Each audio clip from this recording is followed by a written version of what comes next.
Good morning, everyone. We'll get started in just a moment.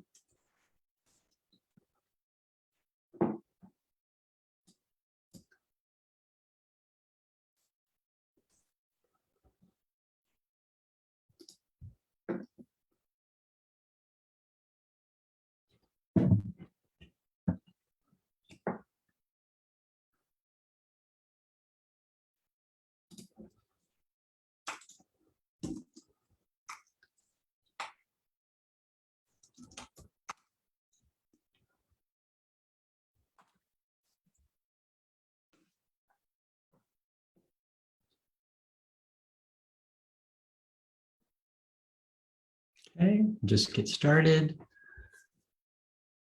Good morning. Good morning, everyone.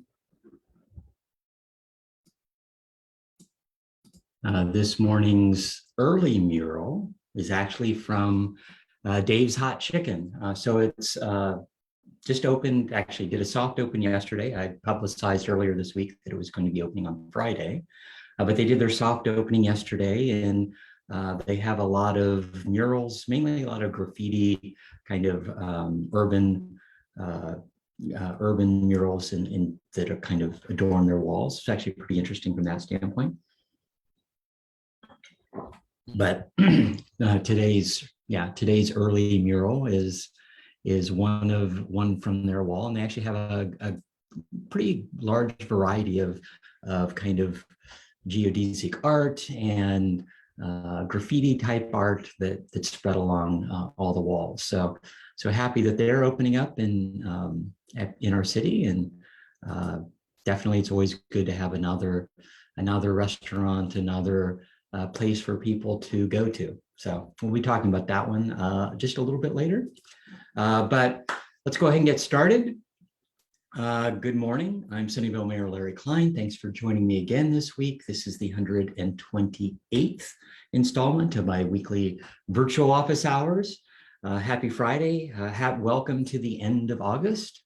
I hope everyone's doing well, staying healthy, staying cool, kind of up and down as far as temperatures this week. We've now reached 893 days since the March 16, 2020 county health order started the shelter in place in an attempt to slow the spread of COVID-19. We'll be getting to 900 days next week. So big milestone.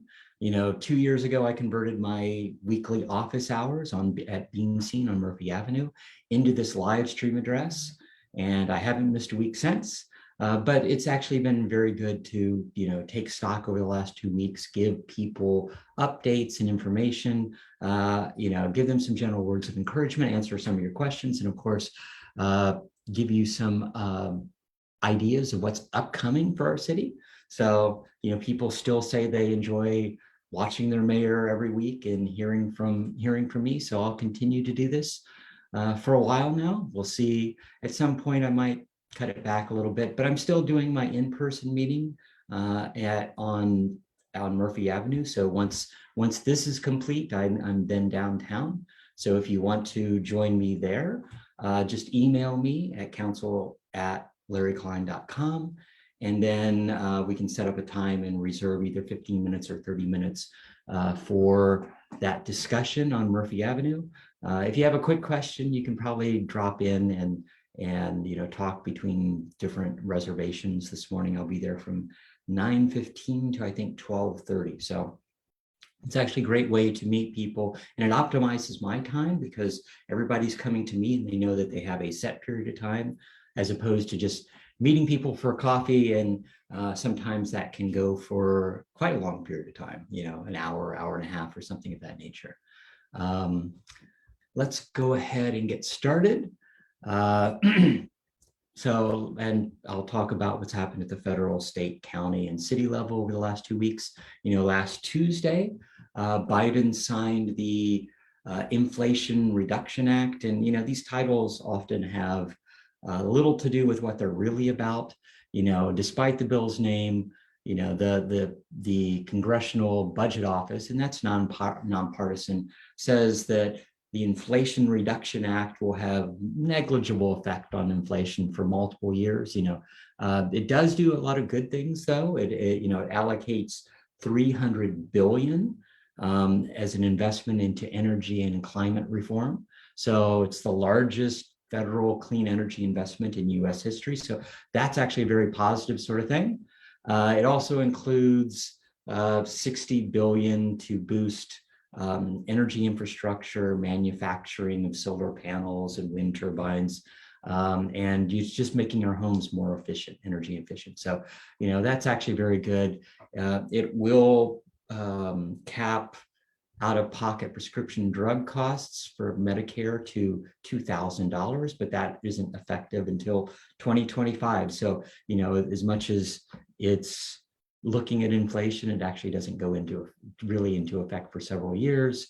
It also establishes legislation to have a 15% minimum tax for corporations making over 1 billion or more. So, it's good from that standpoint. That's supposed to bring in an estimated $300 billion in revenue. So, that will help offset some of those costs. So we'll see how that goes. Last Tuesday, council met and we interviewed several people for our boards and commissions, and ultimately we always have several positions open. So definitely feel, if you're interested in getting more involved, that's always an opportunity. And then we also reviewed a project at the corner of Matilda and Olive. And so it's for a new 4-story office building with 2 levels of underground parking. It's actually more like 3 stories of office building with some top floor amenities. So there's a small kind of community room at the top floor and some outdoor seating for the employees that are there. The building looks fantastic, and it's interesting. It's a mass timber building, so it's reclaimed or basically forested wood. So we have buildings like this already in Moffett Park that Google has already finished, and it's just amazing to see inside, because most of our office buildings, most of the larger buildings that we see are all glass and steel, and concrete and whatever. But this is actually very different. This is it's compressed wood, and so they can go up to, now I think it's rated for up to 15 stories internationally. But the one in Moffett Park, I think, is a 5-story building, 4-story or 5-story building. This would be a 3-story building with the items, or with the amenities on the top floor, so some sort of enclosed area up there also. But it was good to see that architecture and very environmentally friendly design. So council ultimately approved that site, and so that will slowly go forward sometime in the next few years. And then on Monday evening of this week, council had a special meeting. We ended up canceling. We ended up canceling the November 8th, 2022 general election for Council District 1. And so this is continuing our transition into districts. So, we did our first 3 districts in 2020. We do our second 3 districts in 2022. As we move into our 6 districts. And ultimately, we only had a single candidate for that district. And so there would have always been a possibility of having a write-in candidate, but many, it's like school boards in other cities, if there's only a single candidate, often to save the city money. And in this case, we saved them about $20,000, and it's not a lot of money, but every little bit helps. You look at it, it's additional, community, community events that could happen, or every little bit, helps in my mind. And so part of council's responsibility is to look at saving the city revenue, so basically reducing our spending as much as possible and looking at additional revenues where we can. So this was a an option, by state law that, we can cancel an election. And I think one of the school boards is actually doing the same thing. They had 3 open positions. They had 3 people that qualified at the end of the nomination period to get all the signatures. And so they're canceling that election to save the school district money. I do think it's important for candidates to actually run. And, one of the good things is Linda Sell, who we ended up saying is the appointed council member because we're canceling the election, and she's the only person who's qualified did all the paperwork and got the signatures. She's still going to be running elections. She's still knocking on doors. I talked to her yesterday, and she's knocking on doors. She's going through the district. She's meeting her residents, and I think that is a critical thing about being a council member, is walking doors. I think that was difficult 2 years ago under COVID, that people didn't want to walk, or basically didn't want to meet people because the possibility of catching COVID. And so the whole door-to-door campaign wasn't really part of that election. But I do think that we are at a different point now. And Linda has already been continuing to reach out to the residents in her district. So I'm happy about that. I do think that she's a very good candidate, and soon will be a good council member come January. So she called in and actually continued that commitment to go through campaign outreach, go through candidate forums, answer the questions that the other candidates for the other districts are going to be going through. So ultimately, that's actually really good. And then on Wednesday evening of this week, that was the final night of our Sunnyvale Downtown summer series. So that's our Wednesday night music on Murphy Avenue. We had this year, we had 8 weeks of Wednesday night music, and Days on the Green was the last band. But normally what happens in the last event of the year, and the drink booth is always normally manned by nonprofits. And so this year, and usually the last event of the year, city staff, council members. So Councilmember Larson and I were both there at the drink booth, and we're getting tips, and all those tips went to Sunnyvale Community Services. So thank you for everybody who donated. Ultimately, I think we raised about $225 for Sunnyvale Community Services. So thank you for everybody that was out. It was a great band and a lot of happy people on Murphy Avenue. And then last night, County Vector Control was back out and did more spraying for adult mosquitoes, this time in kind of central South Sunnyvale, going a little bit into Cupertino. So this is the 5th spraying of the year. And so, yeah, they've been detecting a lot of West Nile viruses, or West Nile virus mosquitoes around the county. I think this is the most we've seen over the last 10 years. And so definitely they're trying to get ahead of the problem as much as possible and continue to spray to reduce the number of mosquitoes in our community. Let's go ahead and get to our weekly COVID numbers. The COVID numbers across the nation continue to stabilize and kind of trend downward. We've now passed 93.5 million cases, increasing by another 900,000 in the last week.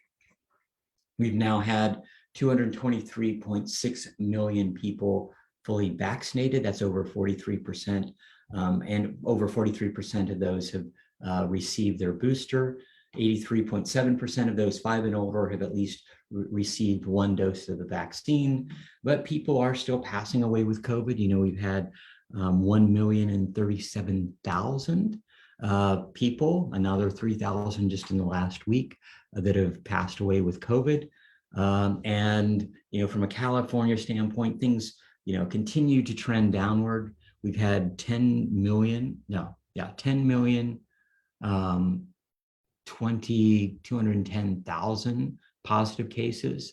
And we've seen the average daily drop continues to drop. So, we went we're now down to only 9,400 cases a day, although 9,400 cases a day is still a pretty large number, but it's down from 11,000 last week, 17,000 4 weeks ago, and we're in the 20s the weeks before that. So the positivity case continues to trend downwards, and we're now at 10% positivity, but that still means that of the 9,400 new positive cases a day, 1 in 10 have COVID, or basically being tested. So every we're testing 10 times that many. It's amazing to see that we're still having a 10% positivity. The good thing is this strain doesn't seem to be as virulent. People are catching it and not feeling terrible, but I'm continue to hear people that are getting COVID, and it is kind of that part of our lives right now. People are still passing away with COVID. We had another 3,000 deaths in California over the last week. So we're now, 300 deaths in the last week. We're now over 93,000 deaths with COVID around the state. And then from a county standpoint, we have a cumulative case count now of 423,000. That's up about 3,000 in the last week. And we've had additional 16 deaths. So that makes our total to 2,432 deaths. And vaccinations, we're still doing well. Over 95% of our adults are fully vaccinated, and more than 69% of those that are eligible for the booster have received it. So, and that's 69% in our county. Nationwide, it's about 43%. So a lot lower as far as that's concerned. I continue to do a lot of advocating on our city's behalf with our county supervisors, with county health, county vector control, kind of, help, talking to them. As far as testing is concerned, the county will be bringing back our COVID testing at the community center starting September. So it'll be on the first and third Thursdays of the month at the Sunnyvale Community Center. So next Thursday, you should be able to get tested there, and ultimately you can reserve your spot 7 days before. So you can, if you get online right now at sccfreetest.org, that should be one of your options. I haven't checked this morning, but I'm pretty sure it is there. And you can always go to covidtest.gov to find out other locations around the county that you can get tested. And then as far as vaccinated, go to sccfreevax.org or vaccines.gov if you want to get a vaccine. Well, I wanted to tell you about some upcoming events. So from a county standpoint, August is Silicon Valley Pride. So June is Pride Month, but August is Silicon Valley Pride Month. So there'll be all weekend long in San Jose. There'll be multiple Pride events. There'll be a Pride Parade Sunday morning down Market, ending at Plaza del Cesar Chavez. So come join that. Yeah, and I know there'll be a lot of people out for that. And then on Friday, September 9th, we'll have our next Sunset Movies at Washington Park. And that movie will be Luca. So that'll be starting around 7 p.m. at Washington Park that Friday evening. We had our last one a few weeks ago, and a lot of people enjoyed that. A lot of families were out. So definitely, if you want, come and watch Luca. And then that's September 9th. And then on September 10th, the Sunnyvale Heritage Park Museum will have an event, a walk through time. And so there'll be, lots of history about Sunnyvale, and kind of going from the colonial times to the latest, and the tech area. So lots of things. I think there'll be gold mining, and there's lots of different education about what's happened in Sunnyvale. And this year is our 110th anniversary. So Sunnyvale was incorporated in 1912. We had our big centennial celebration back in 2012. I was actually president of the Historical Society back then. But this will be kind of an interesting event. So if you haven't been to the museum, set aside that Saturday. I think it's 11 to 3 as far as the time. Set aside that Saturday to visit the museum and take a look at not just what the normal museum has, but a lot of different exhibits that will be going on there. And then on Saturday, September 17th, will be State of the City. And so that'll also be at the Heritage Park Museum Plaza. And so this is the mayor's State of the City speech. This will be recognition for our boards and commissioners that are really important as far as making sure that the operation of the city goes along. And then we'll also have our community award event. So definitely, if you get a chance, join the fun that Saturday morning. And then as far as council, our next council meeting is Tuesday, August 30th. So next Tuesday, we'll start with a study session discussing potential gun control ordinance measures that we might be considering. So, like there's been so much gun violence across the US, and Sunnyvale has been very forward thinking on implementing ordinances and trying to pass certain laws to make sure that gun ownership is safer in our city. And so we'll be discussing potential things that we could do from a city standpoint. And then that's our study session, and that'll be starting at 5:30 p.m. And then as far as the main meeting, will be our big item. We'll be talking about the final design for the Mary Avenue and Sunnyvale Avenue Caltrain grade separation. So this has been about a 6-year process as we reduce the number of options for each of those grade separations from a lot of different ones down to the final 2, and then doing a more deep dive on what the cost is, what the benefits are. So there's 2 options for Sunnyvale Avenue and Evelyn. One is ped and bike only, and one is ped, bike, and car.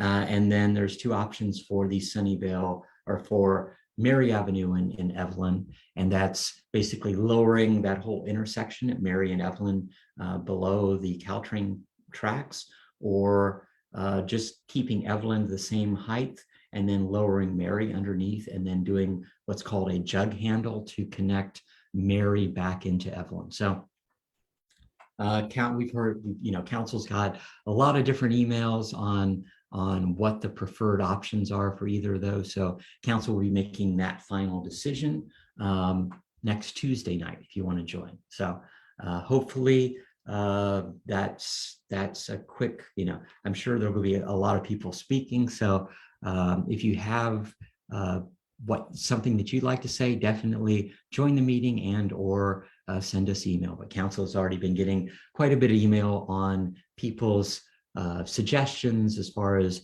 what they would like to see for those 2 options. Let's go ahead and get to our weekly questions. If you have a question, please add it to the comments, and I'll try to get to it before the end of the meeting if Facebook ultimately is playing along. But questions I received previously, Cindy asked, I wonder how many people have died from West Nile virus in the past year. And so the California Department of Public Health actually reported that 12 West Nile virus deaths happened in California in 2021. So, and I think that's been progressively going up in the last few years. But 12 people passed away last year with West Nile virus. And it basically, it hits people with immune system issues, and ultimately that's one of the big things. And it's, similar to COVID in that way. Definitely people with poor immune systems or have more opportunity to be affected by West Nile.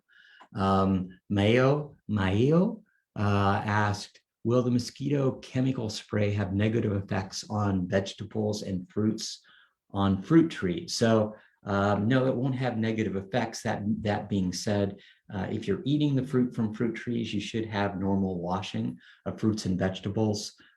So anything that you pick from your garden, ultimately it's best to at least wash the outside, is recommended before consumption. You know, the chemical that they use is approved for organic production, and it should quickly break down in sunlight, but especially if you eat something that has been sprayed in the last day or so, definitely washing that is important.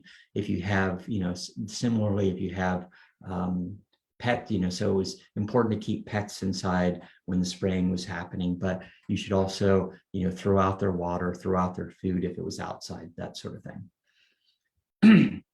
Jeff asked, I saw you at Urban Plates last week. Love that you support our local restaurants. What new restaurants will open soon in Sunnyvale? So, you know, Mumo Boba opened up about a month and a half ago. I visited them this week and finally posted that visit. But Dave's Hot Chicken, actually they did their soft opening yesterday, and I haven't got a chance to try it. I dropped by last night and they were still busy at 9 p.m. I was coming back from another event, but they opened. It's a big, you know, Dave's Hot Chicken is started in LA as I think a food truck, a pop-up, and is slowly expanded and actually pretty rapidly expanded, I think, in the last 4 or 5 years. But they're at Sunnyvale, Saratoga, and or Sunnyvale Avenue and El Camino, right where the old Panera Bread used to be, right there by Rubio's and Five Guys. And what's it, you know, so it's, and they mainly only do chicken and sides. So, you know, chicken sandwiches and chicken strips and such.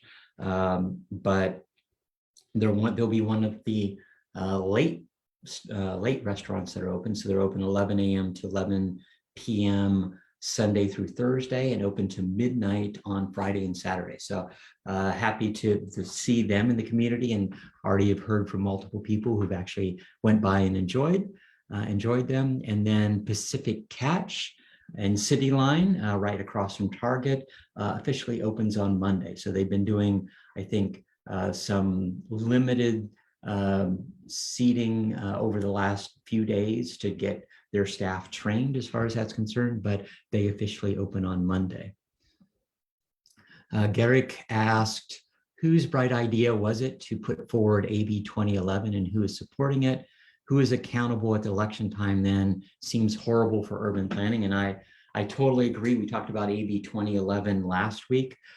This is the bill that ultimately would say developers can replace any commercial building, so any office building, with housing. And ultimately this means, you know, we just went through a big process of rezoning El Camino Real to try to make sure that certain areas could become mixed use, certain areas would remain as commercial. You know, certain auto dealerships are really important from a sales tax standpoint for the city.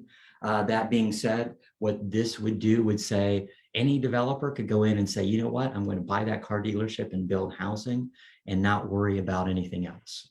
And, you know, who's supporting it? They did do a lot of the YIMBY groups are supporting it because they want to have as much housing as possible. But what's really, you know, some of the things that provisions in the bill were that it had to be union labor. So now labor is supporting it. So they did carve out certain provisions in the bill to make it, you know, to get more people on board. Who created the bill? It was Assembly Member Wicks from the East Bay. It was co-authored. It's just she was the main author. It was co-authored by Senator Scott Wiener, who's been doing some of the housing bills in the last few years. That some have passed, some have failed. You know, in my mind, he's created a lot more NIMBYs. He's created a lot more people that are worried about, you know, housing than, you know, he's actually helped the problem. You know, he's helped create some of the problem. You know, that definitely there's there are cities that aren't building enough housing. Sunnyvale, we've been, forward thinking as far as building housing, but taking away that local control also causes problems. At the old AMD campus, we ended up getting a 6.5 acre park because we allowed the developer to have more housing at the end of the day. So they increased their density. So there were 900 apartments and 120, 130 condos. But that negotiation got us a 6.5 acre park, which was good for their residents, as well as the San Miguel neighborhood that didn't have a park near it. So, from that standpoint, that's one of the things that a good city is able to do. And so these one size fits all bills aren't good. So Assemblymember Wicks authored that bill, and actually Assemblymember Berman was a co-author. So you should, conceivably talk to Assemblymember Berman on that bill and your issues with it. Definitely, it's going through the Senate right now. So the Assembly, it's already passed through the Assembly. The senators will be voting on it sometime in the next week and a half or so. And so definitely they have until basically the end of August. So sometime in the next few days, talk to Senator Becker, give Senator Becker a call if you want, his office, or there's an online comment area that you can comment to Senator Becker for. John asked, lots of West Nile virus mosquito spraying, what should we be doing?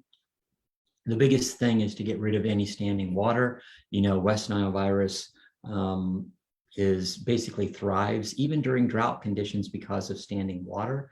And so, removing those standing water, so it's draining flower pots that are just sitting there, that there's too much water. It's like having a little bit of water is important for whatever your flowers are, but buckets, old tires where water can collect if it's sprayed, or whenever we had a quick storm. A quick storm went through last month, and so you never know. You should be cleaning your bird baths if you have bird baths once a week, just to make sure that doesn't collect and make an area for mosquitoes. And if you have ornamental ponds or rain barrels, the county actually gives out mosquito fish that you can put in there that will continue to eat mosquitoes when they to eat the larvae. So that's one thing that you can do as far as that's concerned. Brian asked, do you have a Fair Oaks Bridge update? It's, when I asked 3 weeks ago, it was supposed to be the end of Fair Oaks. It has been making a lot of movement as far as that's concerned. Not as fast as I would like, but someone else asked whether or not there would be fences along Fair Oaks. Yes, those fences. I think they were about to go in this week. So I haven't been by Fair Oaks recently, but ultimately, I think that fence, so they're supposed to be next to the pedestrian area, there's supposed to be a fence. And then of course there's much better bike lanes along that when it's finally complete. Yale asked, are restaurants required to give you water for free? Twice recently at 2 different places in Sunnyvale, I've been told that they only have water for sale. No, actually, they aren't required to give you water for free. In the US, restaurants have no legal obligation to serve free drinking water to customers. So no, there's no law that says restaurants have to do that. Most do extend that courtesy of complimentary drinking water, but definitely there are restaurants that only charge for bottled water. So it's like okay, if you want water, you have to pay. Irma asked, the schools in Sunnyvale need to be improved. As a young parent, I'm very concerned about school ratings in our community. Considering the price of our home is not cheap, the school is just not comparable. And I know that Sunnyvale School Districts is currently reinvesting in schools. Ellis Elementary is currently under renovation, and good schools are critical. I'm a big proponent of more school bonds to make sure that we passed Measure G earlier this year for Fremont Union High School District. But, having good schools, having good public schools is really important from a district standpoint and from a city standpoint. So, I suggest getting involved in the school board, getting involved with a PTA, trying to make sure that your city or your school is getting the funding that it needs and the number of teachers that it needs. That's an important thing. And then, figuring out, there's nonprofits like the Sunnyvale Education Foundation, which does a good job of collecting funds to make sure that those schools are better, whether or not that's supplies for teachers or camps for the kids. All those are positive as far as that's concerned.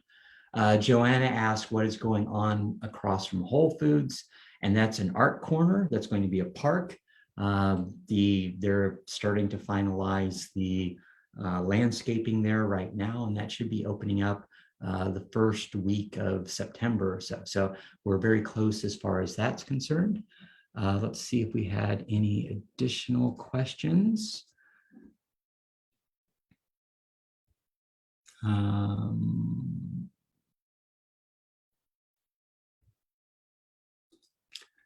I like by the library, although I like going to the library, but I see the construction workers, there's not much parking because the construction workers are parking there. Where I live, we don't have a garage space to park, so we're obligated to park on the street. Our street is a closed and small street, and now I have to take my child to school when I get back. I have nowhere to park. Iowa Street is flooded with cars, and it's leaving us residents without options to park. Is there anything that, or any way you can help out with the issue? So definitely. So I'm guessing that you park along Charles from a construction standpoint. Ultimately, and this is kind of an interesting sort of thing. It's like people are always saying, we should remove or we should reduce the number of parking requirements at apartment buildings. And ultimately, or in general, as far as the requirements are, what I found is developers don't build, it's like if we took away all parking requirements, developers would build minimal amount of parking, and then it would make it so that residents like you would need to park somewhere in the neighborhood and walk blocks and blocks, and this is an ongoing issue. It's, as much as we would like to reduce the amount of parking, especially downtown, we do find that developers don't have enough parking, or people, often people don't use their garages and all that. And, that's a whole other issue from a single family standpoint, or even some of the condo communities that we have, multifamily condo communities, that people don't use their garages and use visitor parking. But I will talk to city staff and see if we can at least get the majority of the workers to park in the public parking lots behind the Nova buildings and all of that. But hopefully we can get that going. It's never an easy sort of thing as far as that's concerned. Trying to get people to do the right thing is sometimes not the best, but I'll talk to city staff and see. We've had complaints about too many people parking right in front of the library, and we move them a little bit farther away so that they're at least on the edges of that parking area. The good thing is the construction at the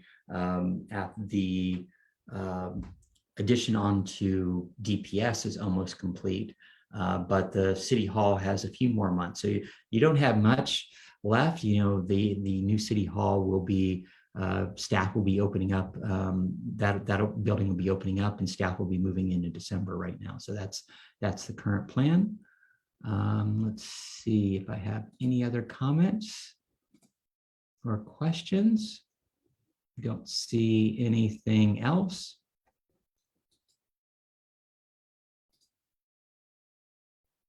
Let's see, just to make sure.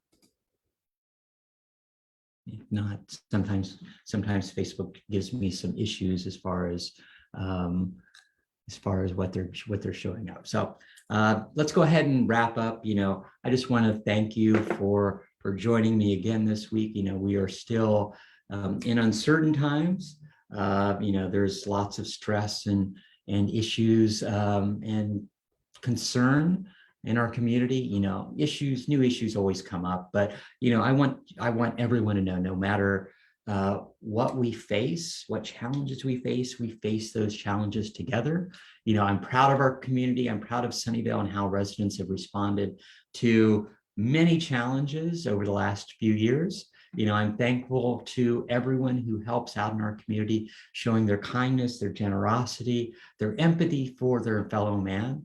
But your actions and your attitude really do make a difference. Sunnyvale will emerge from this as a stronger community. We're in this together, and we'll get through this together. Thanks for listening, and have a great weekend. Goodbye.